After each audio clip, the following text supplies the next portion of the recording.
The courtroom was tense. The air felt heavy, like a storm was about to break.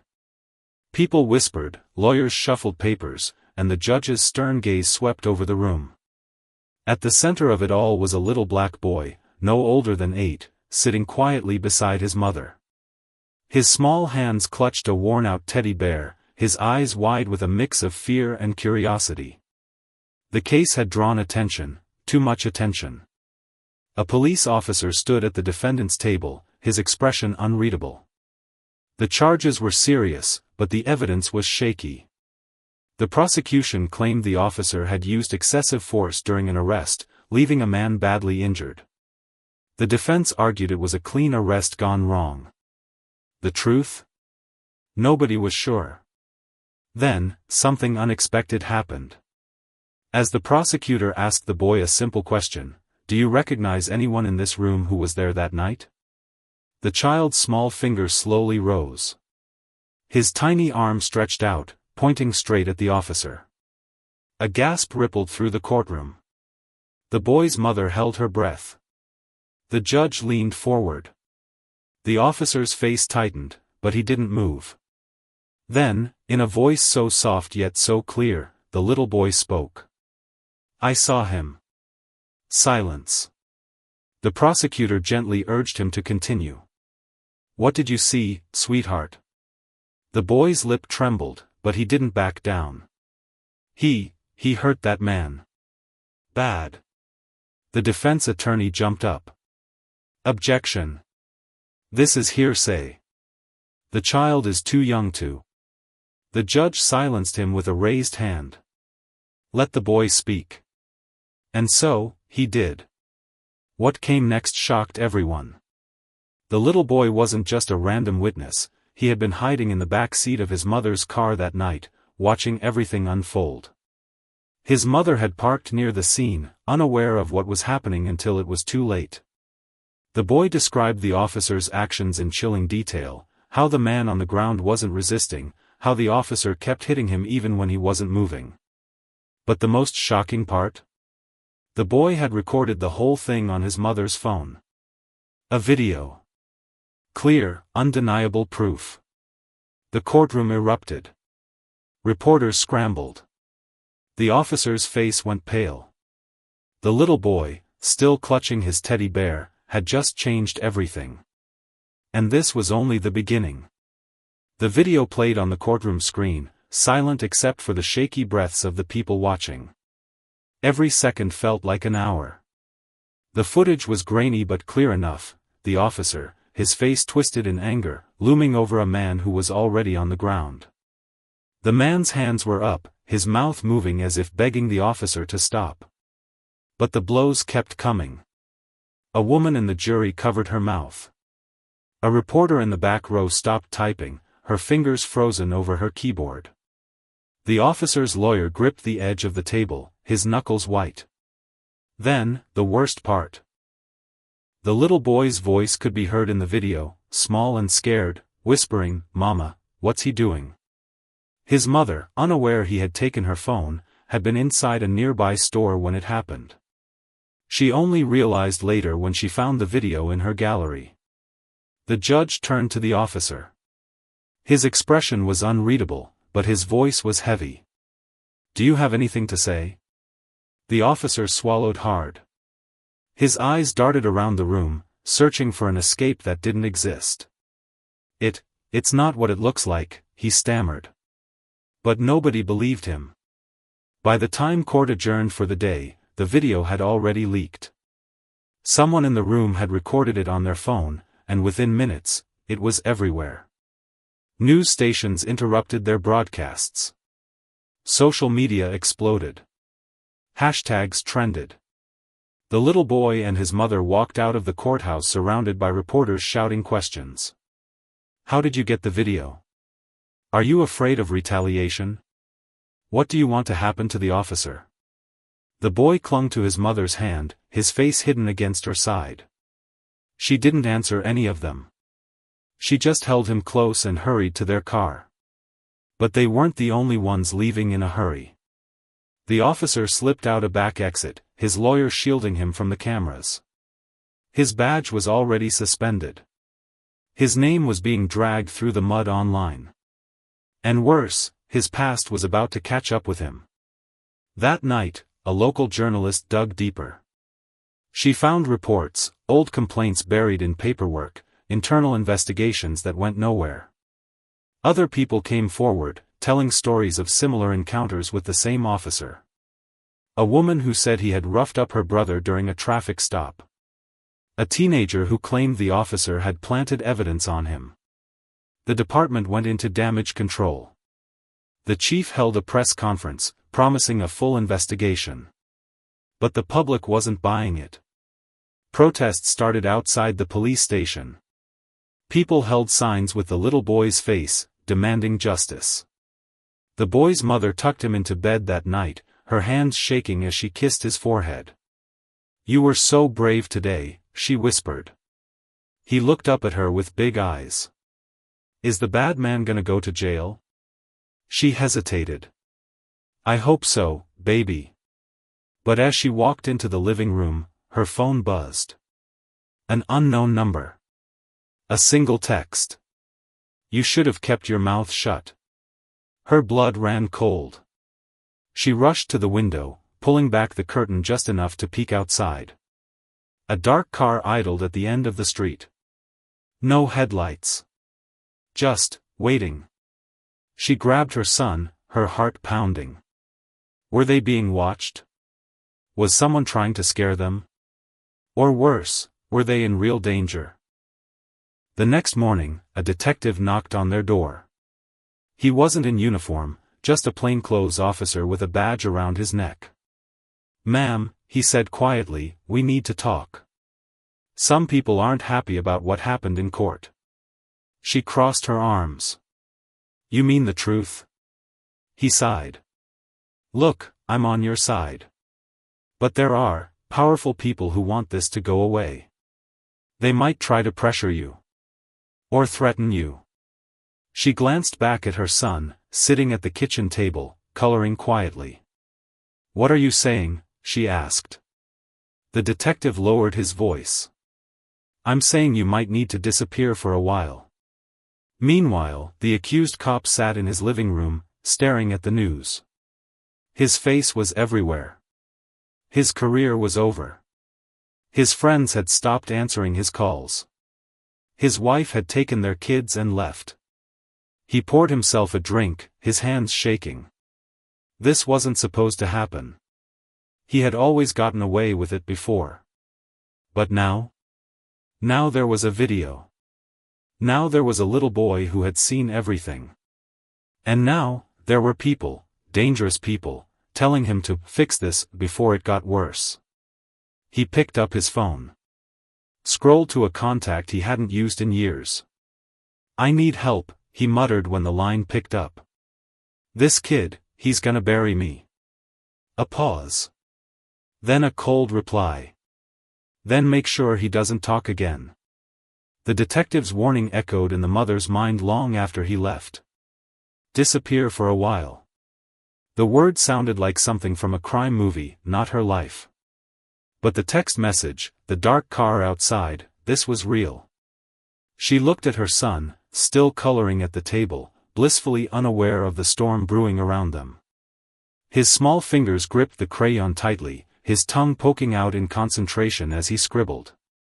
A normal kid. An innocent kid. And now, because of what he saw, because of what he said, they were in danger. The detective had given her a burner phone and an address scribbled on a piece of paper. "Go here. Don't tell anyone. Not your family, not your friends. Just pack what you need and leave tonight." She waited until her son was asleep before moving. Clothes, his teddy bear, some snacks, she stuffed everything into 2 backpacks. No suitcases. Nothing that would draw attention. At 3 a.m., she lifted her sleeping boy into her arms, his head resting against her shoulder. He barely stirred as she carried him to the car, buckling him in the back seat. The streets were empty. Too empty. Every set of headlights behind her made her grip the wheel tighter. Was someone following her? The safe house was a small apartment in a part of town she'd never been to before. The key was under the mat, just like the detective said. Inside, the air smelled like dust and old carpet. But it had a locked door. A working phone. A fridge with some basic food. For now, it was enough. The cop sat in his car outside an abandoned warehouse, engine off, fingers tapping the steering wheel. He wasn't supposed to be here. If anyone found out he was meeting him, it was over. A knock on the window made him jump. A face appeared, cold eyes, a scar running down one cheek. Him. The man who fixed problems. The officer rolled down the window. "I need this handled." The man smirked. "You always were reckless." "They have a video," the officer hissed. "A kid's testimony. If this goes to trial." "Then the kid disappears," the man interrupted. Simple. The officer's stomach twisted. He had crossed lines before, but this was different.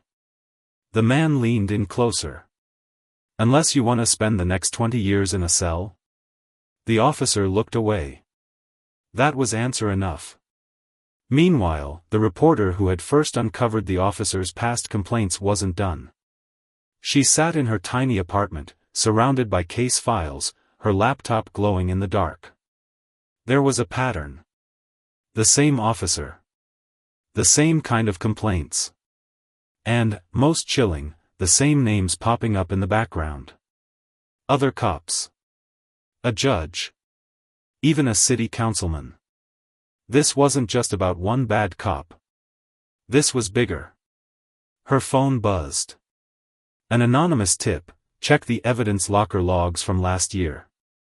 Case number 4472. Something's missing. She hesitated. Was this a lead? Or a trap?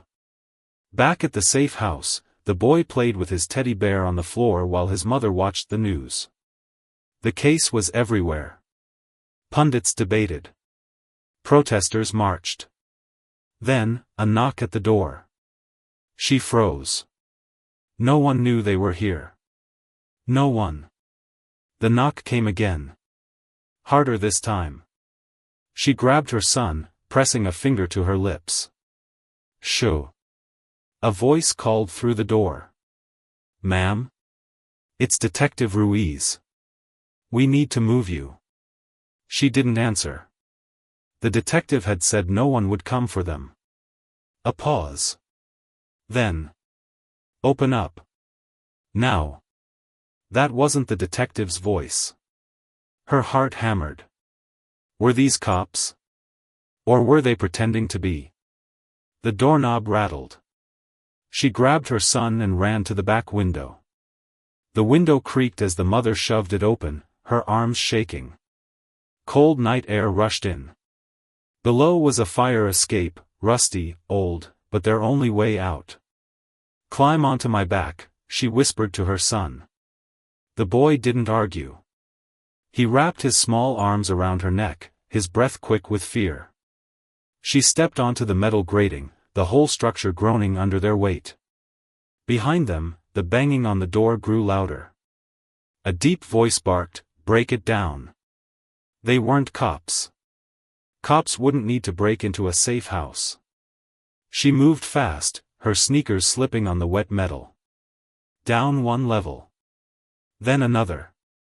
At the bottom, she jumped the last few feet, her knees buckling as they hit the pavement.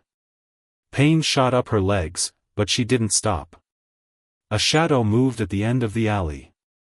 She froze. A flashlight flicked on, blinding her. There they are. She grabbed her son's hand and ran. The streets were a blur, dark corners, flickering streetlights, the sound of heavy footsteps behind them. Her lungs burned, but she didn't slow down. The boy stumbled, his small legs struggling to keep up. Without thinking, she scooped him into her arms and kept going. A car screeched around the corner, headlights cutting through the night. She ducked behind a dumpster, pressing her son's face into her shoulder so he wouldn't make a sound. The car slowed. A door opened. "Where'd they go?" a man muttered. Footsteps crunched on gravel, coming closer. She held her breath. Then, a distant police siren. The men hesitated. "Let's go," one of them growled. The car door slammed, tires squealing as they sped off. She waited a full minute before moving. They were still alive. But for how long? Detective Ruiz sat in his car, staring at his phone. He had just gotten the call, the safe house had been compromised. How? Only 3 people knew the location. Him. The chief. Anne. His stomach dropped. The deputy commissioner. He dialed a number. A woman's voice answered. "They found them," he said quietly. A pause. Then you know what that means. Someone high up is involved. Ruiz rubbed his temples. This was bigger than one rogue cop. This was corruption. And if they were willing to go after a child. He started the engine. He had to find them first. The scar-faced man lit a cigarette, exhaling smoke into the cold air. The cop stood across from him, sweating despite the chill. "You had one job," the fixer hissed. "Keep your mess contained. Now the whole city's looking." The cop's hands shook. "I didn't know the kid recorded." "I don't care." The fixer stepped closer. "Now there's a mother and kid out there who can bury you. And if they bury you, they bury me." He took a long drag, then flicked the cigarette away. "Lucky for you, I have a friend on the force. We'll find them." The cop swallowed hard. "And then?" The fixer smiled. It wasn't a nice smile. "Then we clean up your mess." The mother and son walked for hours, sticking to back alleys, avoiding cameras. The boy was exhausted, his legs dragging. Then, a light. A small diner, the "open 24 hours" sign flickering. She hesitated. Going inside was a risk. But they needed food. Water. A moment to think. The bell jingled as they entered. A few tired-looking truckers sat at the counter. An old waitress glanced up. "Booth in the back, hon," she said without looking up from her magazine. They slid into the cracked vinyl seat. The mother kept her head down, her eyes scanning the room. The waitress wandered over. "What'll it be?" "Just coffee. And a grilled cheese." The woman nodded, then paused. Her eyes flicked to the boy, then back to the mother. "You okay, sweetheart?" she asked softly. Something in her tone made the mother's guard drop, just a little. "No," she admitted. "We're in trouble." The waitress studied her for a long moment. Then she leaned in. "My nephew's a cab driver. Good man. Doesn't ask questions." She slid a napkin across the table with a number scribbled on it. "Call him. Tell him Rosie sent you." Before the mother could respond, the diner's TV flickered to a news report. "Breaking tonight, explosive new developments in the case against officer." She grabbed her son and yanked him under the table just as her own face flashed on the screen. "Authorities are searching for this woman and child, considered key witnesses." The truckers at the counter turned, squinting at the screen. One of them frowned. Then his eyes drifted toward the back booth. The trucker's chair scraped against the diner floor as he stood up. His eyes locked onto the back booth, where just seconds ago, the mother and her son had been sitting. Now, the seat was empty. A half-finished grilled cheese sat untouched on the plate. Rosie the waitress wiped the counter a little too hard, her jaw tight. "Mind your business, Carl," she muttered under her breath. But Carl wasn't the type to mind his business. He took a step toward the hallway where the restrooms were, where the woman and kid had probably bolted. 100 grand in reward money had been floated online by concerned citizens for information leading to their whereabouts. That kind of cash made people forget their morals. The mother clutched her son's hand as they pushed through the swinging kitchen doors. A teenage dishwasher looked up, a soapy plate in his hands. "Hey, you can't be back." She didn't let him finish. "Please. We just need to get out. There's a man following us." Something in her voice, the raw terror, made the kid pause. Then he jerked his chin toward the back. "Fire exits that way. Dumps you in the alley." She didn't thank him. She just ran. The metal door screeched open, setting off a shrill beep beep beep alarm. But they were already sprinting down the dark alley, garbage cans and broken bottles crunching underfoot. Behind them, they heard Carl's angry shout, "Hey! Stop!" But neither of them looked back. At the end of the alley, the mother fumbled with the napkin Rosie had given her, dialing the cab number with shaking fingers. "Pick up, pick up, pick up." A gruff voice answered on the second ring. "Manny's cabs." "Rosie sent me," she gasped, crouching behind a dumpster as Carl's footsteps echoed closer. "We need a ride. Now." Across town, the scar-faced man leaned over a police dispatcher's shoulder, watching the real-time feed of emergency calls. "Anything?" he asked. The dispatcher, a tired-looking woman with a coffee stain on her shirt, shook her head. "No sightings since the courthouse. If they're smart, they're off-grid." The fixer's phone buzzed. A text from his contact inside the department. "Diner on 5th called in a tip. Matches the description." He didn't smile. But his fingers twitched toward his holster. Ruiz had been parked outside the precinct for hours, watching cops come and go. He needed to know who was dirty. Who had leaked the safe house location. Then he saw Deputy Commissioner Hale walk out, not toward his usual car, but to an unmarked sedan. And he wasn't alone. A tall man in a leather jacket slid into the passenger seat. The fixer. Ruiz's hands tightened on the wheel. Hale was supposed to be overseeing the investigation. Instead, he was meeting with the man hired to silence witnesses. He tailed them at a distance, his mind racing. If Hale was involved, who else was? His phone buzzed, an alert from an old patrol buddy still loyal to him. "Just heard a bolo go out on your witnesses. Diner disturbance. Cops en route." Ruiz swore under his breath and hit the gas. Manny the cab driver didn't ask questions. He took one look at the woman and kid huddled in his back seat, the way the boy's arms were wrapped around his teddy bear like a lifeline, and just said, "Where to?" "I don't know," the mother admitted, her voice breaking. "Somewhere safe." Manny met her eyes in the rearview.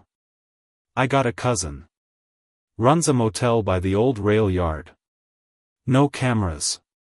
Pays the cops to look the other way, if you catch my meaning." She hesitated. But what choice did they have? Do it. As the cab pulled away, a patrol car rounded the corner, lights off but moving fast. Manny didn't flinch. Just took a sudden left into an underground parking garage, letting the cop car speed past. The boy whispered, "Mama? Are the bad men gone?" She kissed the top of his head. "Not yet, baby. But we're gonna be okay." She wished she believed it. The fixer stood in the diner parking lot, staring at the still bleeding scrape on Carl's forearm, courtesy of a jagged dumpster lid during his chase. "Which way did they go?" the fixer asked calmly. Carl, still panting, pointed toward the alley. Cab picked M up. Green sedan. No plate. The fixer didn't react. Just pulled out his phone and dialed. "They're in a green cab. No plate. Track everyone in the city." Then he turned to Deputy Commissioner Hale, who lingered by the squad car like a man afraid to get his shoes dirty. "Call off your patrols," the fixer said. We handle this quietly now. Hale swallowed hard. And Ruiz? He's sniffing around. The fixer's smile was ice. Let him. Men like him always walk into the fire eventually. The neon sign of the railway inn buzzed like an angry wasp, flickering in the damp night air. Manny's cab idled at the curb as the mother squinted through the rain at the motel's peeling paint and barred windows. Not safe. Not even close. But it was the only option left. Manny turned in his seat. Cousin's name is Eddie. Tell him I sent you. He'll put you in room 12, no paperwork. She nodded, fishing crumpled bills from her pocket. Manny waved her off. Keep it. Buy the kid some hot food. The boy was half asleep against her shoulder as they hurried across the cracked parking lot. A shadow moved behind the motel office's dirty blinds. Before she could knock, the door creaked open. Eddie was a wiry man with knuckle tattoos and a lazy eye that made it hard to tell who he was looking at. Manny called ahead, he grunted, tossing her a key. Rooms around back. Don't answer the door for nobody. Room 12 smelled like mildew and old cigarettes. The mother deadbolted the door, then dragged the dresser in front of it for good measure. The boy curled up on the stiff mattress, still clutching his bear. You hungry? She whispered. He shook his head, eyes wide in the dim light from the buzzing bathroom bulb. When can we go home? She smoothed his hair. Soon. A lie. Home didn't exist anymore. Through the thin curtains, she watched the parking lot. No cars yet. No movement. Just the distant wail of a freight train. Then, a flicker. Across the street, a black SUV rolled to a stop. No headlights. Her breath hitched. The scar-faced man lit a cigarette as the SUV's window rolled down. The driver, a hulking guy with a spiderweb neck tattoo, nodded toward the motel. That's the place. Eddie's got cameras, but they're dummies. Only way in or out is the front. The fixer exhaled smoke. How many guests? Just them and some trucker in room 6. Good. Fewer witnesses. He checked his watch. 1:17 a.m. The perfect hour for bad things to happen. Get the kid alive, he told Neck Tattoo. The mother, doesn't matter. Ruiz's hands shook as he scrolled through Hale's call logs on the precinct computer. Illegal? Absolutely.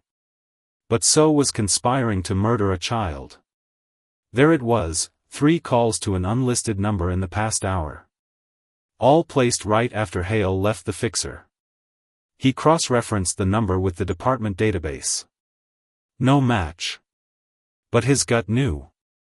That was the fixer's burner. His radio crackled. Dispatch reporting a bolo for a green cab last seen near the rail yards. Ruiz bolted for his car.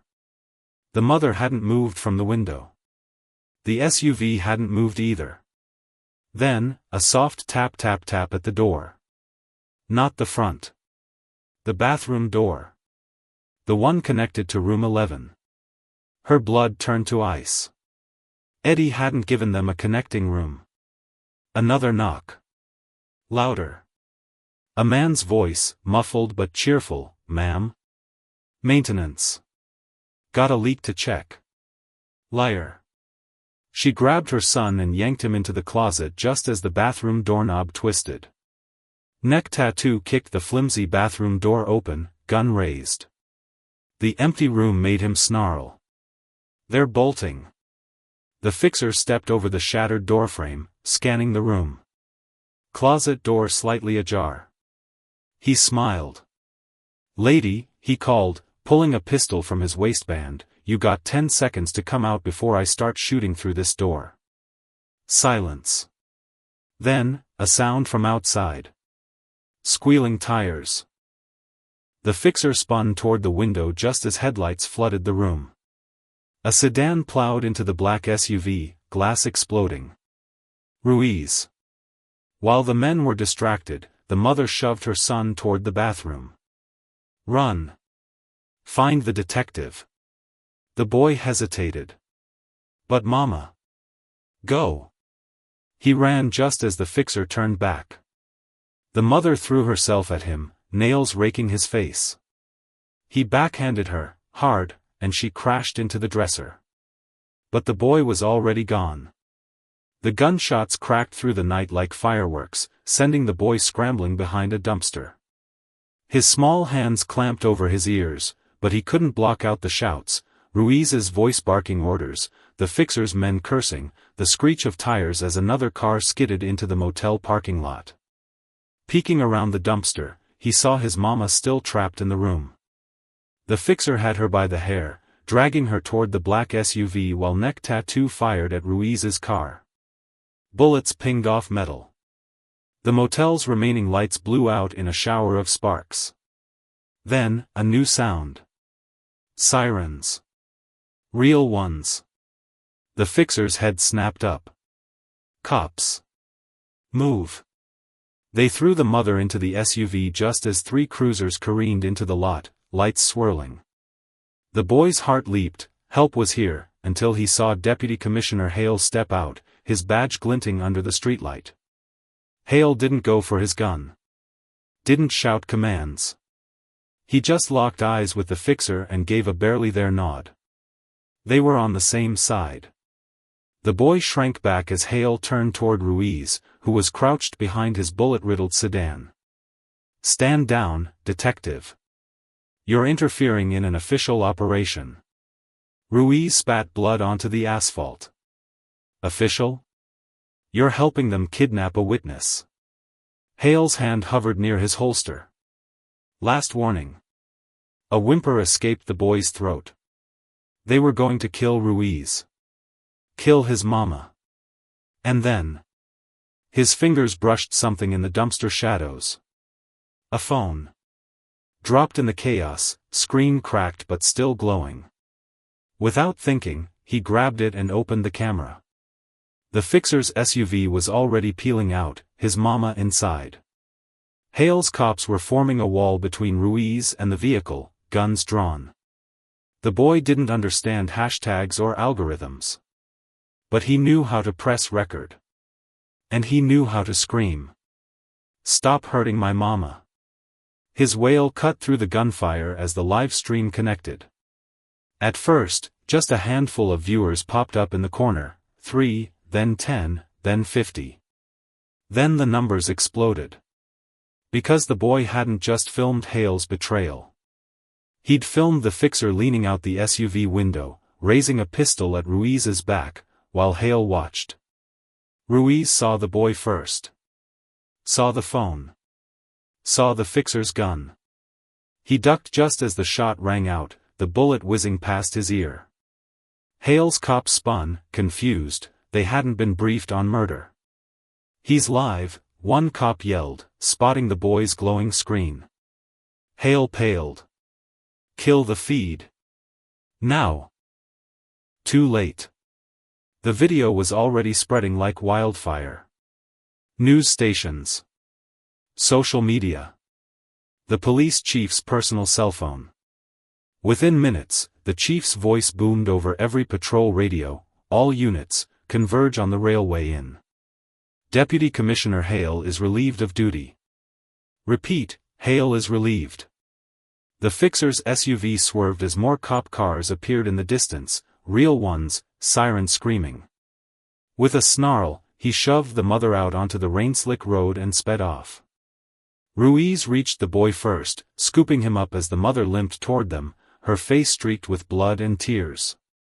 The remaining cops, now leaderless, lowered their guns, some already ripping off their body cams to distance themselves from Hale. But the boy kept filming. Even as Ruiz wrapped him in a blanket.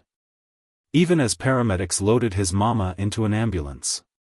Even when the police chief himself arrived, kneeling to promise, "You're safe now." The boy just whispered one word. "Why?" No one had an answer. By dawn, the city was in chaos. Hale was in cuffs. The fixer's photo splashed across every news channel. And the officer who started it all?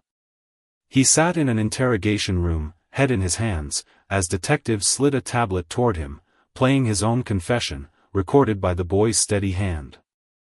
The mother and son were whisked to a military base, guarded by soldiers instead of cops. Reporters called it the most damning police corruption case in a decade.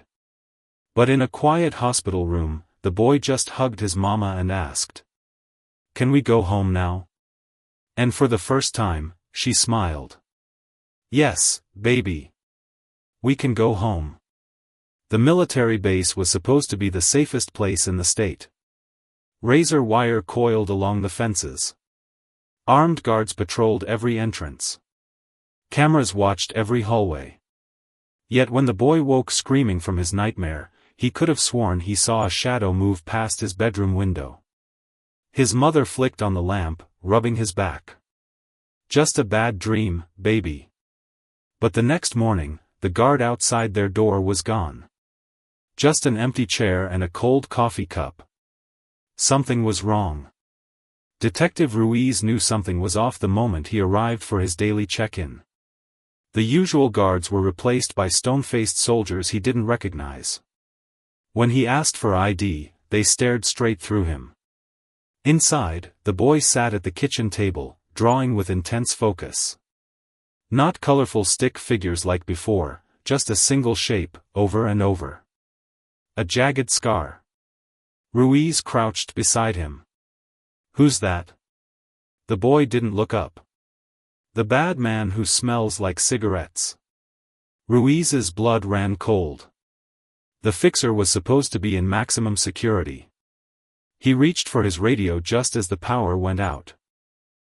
Emergency lights flickered on, casting the hallway in eerie red. A distant thud echoed, a body hitting the floor. Then another. The mother grabbed her son, shoving him into a closet. "Don't make a sound. No matter what." She turned just as the door burst open. Not the fixer. Deputy Commissioner Hale, his uniform replaced by a prison jumpsuit, a stolen pistol in his hand. "Where's the boy?" he hissed. Behind him, the fixer stepped into the light, his scar gleaming. "Told you we'd finish this." Crouched in the dark closet, the boy heard everything. His mama's choked sob. Ruiz's snarl of rage. The click of a safety being thumbed off. Then, a vibration against his foot. Ruiz's phone, fallen during the struggle. Still working. Still recording. The boy picked it up with steady hands. He knew what to do. Across the city, phones buzzed with an emergency alert. Not Amber Alerts. Not weather warnings. A live stream. Viewers saw Hale's trembling hands. The fixer's smirk. The mother's tear-streaked face as she whispered, "Run, baby." And then, movement. The boy stepped out of the closet, phone raised. Not running. Not hiding. Filming. The fixer lunged, just as the window shattered. The SWAT team hit like a hurricane. Tear gas canisters rolled. Flashbangs detonated. Through the smoke, the boy saw Hale drop his gun, screaming as agents tackled him. But the fixer? Gone. Only a single blood droplet marked where he'd stood. Later, in a secure FBI van, the boy finally cried. Not from fear. From relief. His mother held him tight as Ruiz showed them the news, Hale screaming about deals as they hauled him away. The fixer's face on every screen. And the officer who started it all, the mother asked. Ruiz smiled grimly. Life sentence. Thanks to one brave kid. The boy wiped his nose. Can I keep the phone? This time, everyone laughed. The video didn't just convict criminals. It changed laws. Body cams became mandatory. Internal affairs got real power. At the press conference, the boy stood beside the governor, his teddy bear peeking from his jacket pocket. When reporters asked how he stayed so brave, he shrugged. Bad men hate cameras. Simple. True. And the whole world heard it.